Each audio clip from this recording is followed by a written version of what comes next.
नमस्कार. संविधान वार्तामध्ये आपलं स्वागत आहे. त्या सत्याग्रहामध्ये बाबासाहेबांनी चौदार तळ्याच्या पाणी प्राशन करण्याची जी कृती केली ती प्रातिनिधिक होती, प्रतिकात्मक होती. त्या कृतीमागे जो अर्थ होता तो व्यापक होता. बाबासाहेबांनी तिथे जे समता संघ उभारलं तो लढा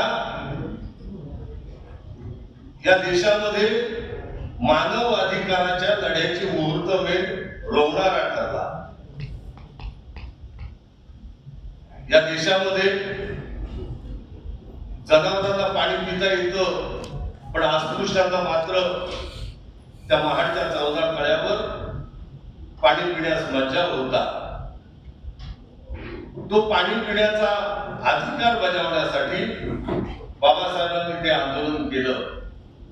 त्यावेळी बाबासाहेबांनी भूमिका स्पष्ट करताना सांगितलं होतं की आजवर त्या तळ्याचं पाणी आम्ही पिऊ शकलो नव्हतो म्हणून का आम्ही उपाशी मेलो नाही, तहानेने मेलो नाही, आणि आज त्या तळ्याचं पाणी पिणार आहोत म्हणून काही त्या पाण्याने आम्ही अमर होऊ अशातला भाग नाही. पण या देशामध्ये अस्पृश्य ही सुद्धा माणसं आहेत हे सिद्ध करण्यासाठी आम्ही तो पाण्याचा सत्याग्रह करत आहोत. ही बाबासाहेबांची भूमिका होती, मानव अधिकाराची भूमिका होती. आणि या देशामध्ये अस्पृश्यांना फक्त पाण्यापासून वंचित ठेवण्यात आलं नव्हतं, तर शस्त्रशास्त्रापासूनही वंचित ठेवण्यात आलं. बाबासाहेबांनी या देशाचा इतिहास पराभवाचा का झाला याची जी कारणी-मीमांसा केली, त्यामध्ये ते सांगतात की या देशामध्ये दलित बहुजन समाजाला शस्त्रशास्त्रापासून वंचित ठेवण्यात आलं म्हणून या देशाच्या नशिबी पराभवाचा इतिहास आला.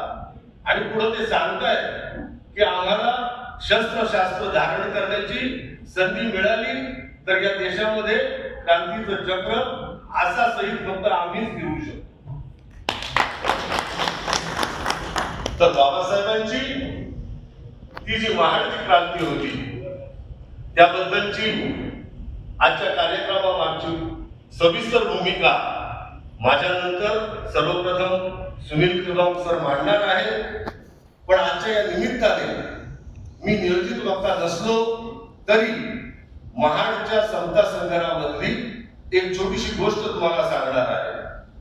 बाबासाहेबांनी महाडच्या चौदार तळ्यावर जो सत्याग्रह केला तो सत्याग्रह जेव्हा केला त्या सत्याग्रहानंतर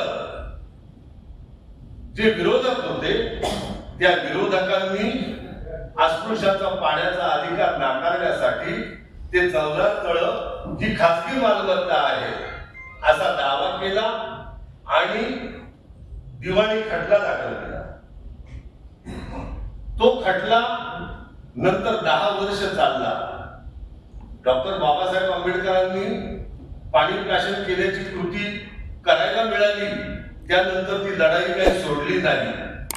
ती लढाई बाबासाहेबांनी 10 वर्ष न्यायालयात लढवली.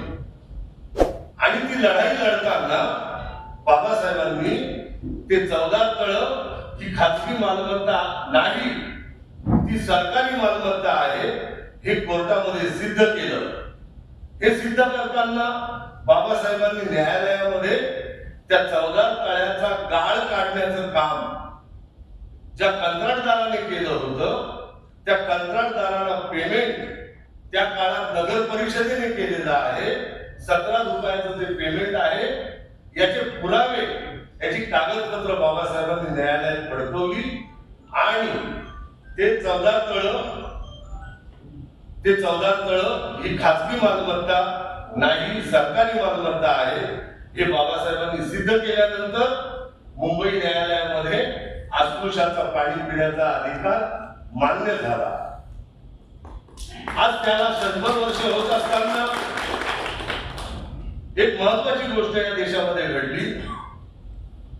या देशामध्ये 1990च्या प्रारंभी जेव्हा खाऊच्या धोरण आलं, खासगीकरण आलं, जागतिकीकरण आलं, उदारीकरण आलं, तेव्हा या देशातल्या दलितांच्या हितशत्रूंना, आरक्षणाच्या विरोधकांना एक मोठा साक्षात्कार झाला. त्यांना कळलं, त्यांनी महाडमध्ये खासगी 14 तळं आहे हा जो दावा केला होता त्यापासून प्रेरणा घेतली आणि या देशामध्ये खासगीकरणाची मोहीम सुरू केली. सरकारी उपक्रमांच्या खासगीकरण करण्याची मोहीम उघडली आणि त्यावेळेला अरुण शौरींना ते खास खातं देण्यात आलं सरकारी उपक्रम संपवण्याचे. म्हणजे एकदा सरकारी उपक्रम खासगी झाले की तिथलं आरक्षण नष्ट होतं. तर या देशातल्या आरक्षणाच्या विरोधकांनी महाडमध्ये जे विरोधक होते त्यांनी जी कृती केली होती त्याची कॉपी केली, त्याची पुनरावृत्ती केली आणि या देशामध्ये खासगीकरण आणलं.